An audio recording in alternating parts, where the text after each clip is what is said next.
चाहते हैं ताकि कंगारू मदर केयर को प्रमोशन मिल सके। कंगारू मदर केयर बहुत बहुत इफेक्टिव है। इसकी जो 2 प्रिंसिपल्स हैं जिस पे कंगारू मदर केयर रन करती है, वो पहला प्रिंसिपल है कि जो माँ की गर्माहट है वो नेचर की अपना वार्मर और अपना इंक्यूबेटर है।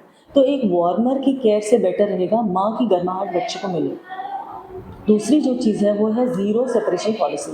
ज़ीरो सेपरेशन पॉलिसी का मतलब होता है कि जैसे बच्चा जन्म लेता है तो उसको हम 18 से एटलीस्ट 18 से 20 घंटे एक दिन में उसको माँ की गर्माहट मिले, और जहाँ माँ सक्षम नहीं है, जैसे ऑपरेशन हुआ है या कोई और माँ को दिक्कत है या मान लो वो स्ट्रेस्ड है, वो सोना चाहती है, तो वो गर्माहट उस बच्चे को किसी रिलेटिव या घर के किसी सदस्य से प्राप्त हो। जब कंगारू मदर केयर एक बच्चे को मिलता है तो न्यूबॉर्न को तो फ़ायदा होता ही है, बट इसके अलावा जो प्री टर्म बच्चे होते हैं जो 8.5 महीने रफली 37 वीक्स या 8.5 महीने से पहले जो जन्म लेते हैं, या जो लो बर्थ वेट बच्चे होते हैं, 2.5 किलो से कम वज़न वाले बच्चे, उनको बहुत ज़्यादा फ़ायदा होता है। पाया गया है, रिसर्च में भी ये पाया गया है कि जब बच्चे को कंगारू मदर केयर मिलता है बचपन से ही, मतलब जैसे ही बच्चा पैदा होता है वैसे ही उसे माँ के छाती पे रख दिया जाता है ताकि उसको माँ की गर्माहट मिले।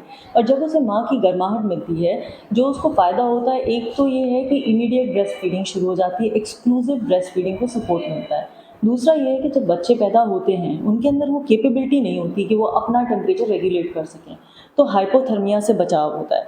बच्चे की हार्ट बीट, बच्चे का रेस्पिरेशन सब अच्छे से रेगुलेट हो जाता है, बच्चे की इम्यूनिटी स्ट्रांग होती है। ये तो सब बच्चों में हमें फ़ायदे मिलते हैं। इसके अलावा जो प्री टर्म बच्चे हैं, जो लो बर्थ वेट बच्चे हैं, उनको ये फ़ायदा होता है कि रिसर्च में पाया गया है कि जब कंगारू मदर केयर मिलती है बच्चे को, तो उस समय बच्चे की ग्रोथ बहुत अच्छी होती है, बच्चे का वेट गेन बहुत फास्ट होता है कंगारू मदर केयर से।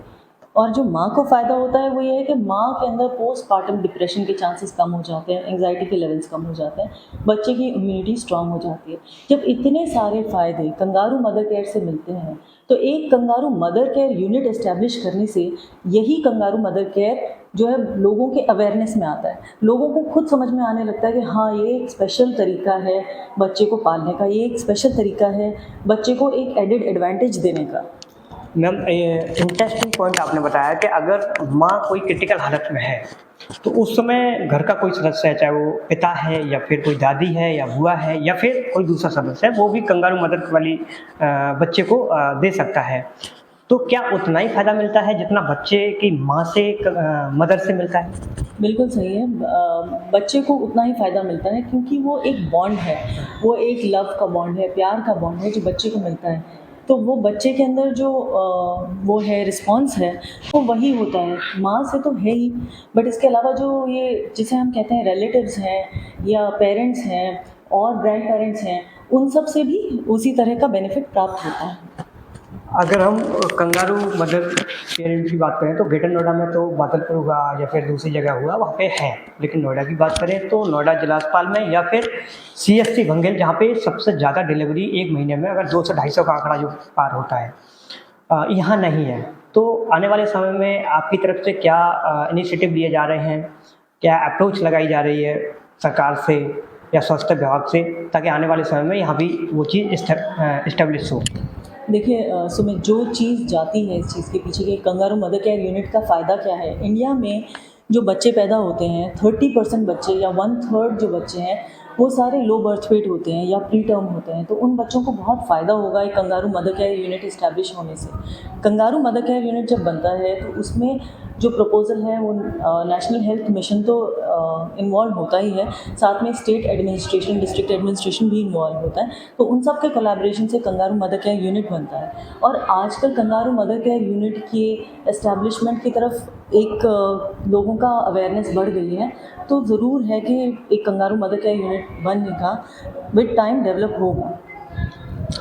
अगर नोएडा की CSC की बात करें तो यहाँ पे 200 से 250 जो डिलीवरी होती है, और आपके मुताबिक हर 50 डिलीवरी पे एक मदर को, एक बच्चे को या शिशु को कंगारू मदर केयर की ज़रूरत होती है। तो आपको नहीं लगता कि यहाँ बहुत ज़रूरी है और ये होना चाहिए? बिल्कुल, यहाँ बहुत ज़रूरी है कि कंगारू मदर केयर यूनिट की एस्टैब्लिशमेंट हो। एक कंगारू मदर केयर यूनिट जब अलग से हो जाता है तो वहाँ पे फिर अवेयरनेस डेवलप होती है, और एक kangaroo mother care unit develop होने से, एक स्पेशल वो एरिया कॉर्डन ऑफ होने से ज़रूर कंगारू मदर केयर को एक बढ़ावा मिलेगा यहाँ पे, और वो फ़ायदेमंद होगा मदर्स के लिए भी, बच्चों के लिए भी। जहाँ सुविधाएं नहीं है कंगारू मदर केयर की, वहाँ अगर घर पे बच्चा पैदा हुआ है या फिर कोई ऐसी जगह बच्चा पैदा हुआ है जहाँ अस्पताल में ये सुविधा नहीं है, तो वहाँ किस तरीके से वो केयर कर सकते हैं? कंगारू मदर केयर की कैसे मतलब उसको दे सकते हैं शिशु को, उसके बारे में थोड़ा सा बताइए। क्या वो ये घर पे भी अपना सकते हैं?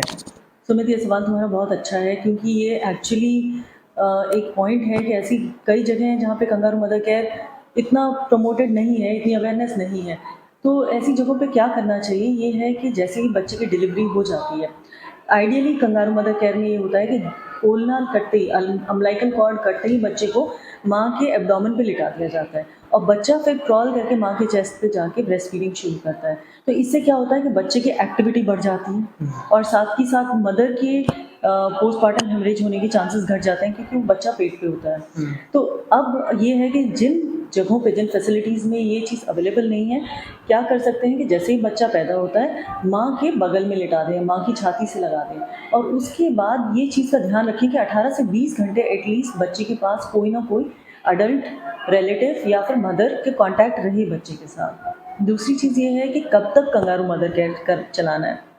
कंगारू मदर केयर कंटिन्यू किया जाता है जब तक कि बच्चा 2 से 3 महीने का नहीं होता। एंड जो प्री टर्म बच्चे हैं वो अपने 37 वीक्स ऑफ प्रेगनेंसी जब उनकी होती तब तक, और जो लो बर्थ वेट बेबीज़ हैं उनका वज़न 2.5 किलो तक पहुंच जाए तब तक at least kangaroo mother care continue करना चाहिए।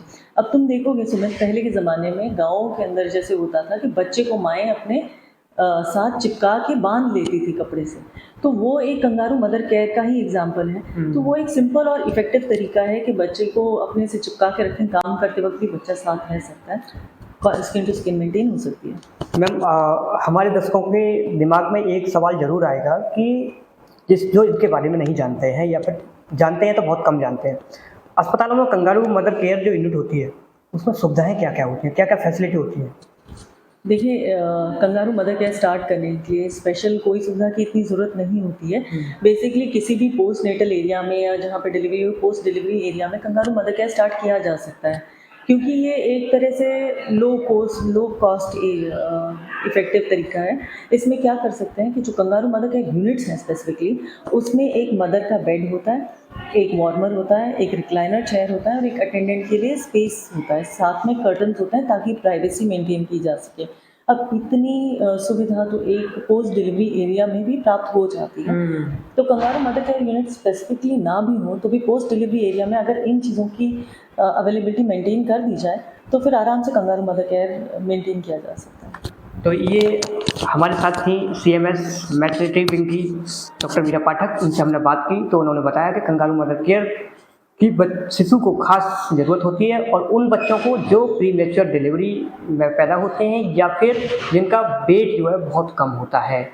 अगर कहीं सुविधा नहीं है, आपके आसपास अस्पताल में सुविधा नहीं है और ऐसी स्थिति कोई बनती है तो आप कंगारू मदर केयर कैसे अपने शिशु को दे सकती हैं? अगर उनकी माँ जो जच्चा है अगर क्रिटिकल हालत में है, ऑपरेशन हुआ है, तो उसके परिवार वाले, चाहे वो पिता हों या फिर उसकी दादी हो या फिर कोई दूसरा शख्स है, पेरेंट्स है, तो वो भी कंगारू मदर केयर शिशु को दे सकता है। मैं सुमित राजपूत, लोकल 18 नोएडा।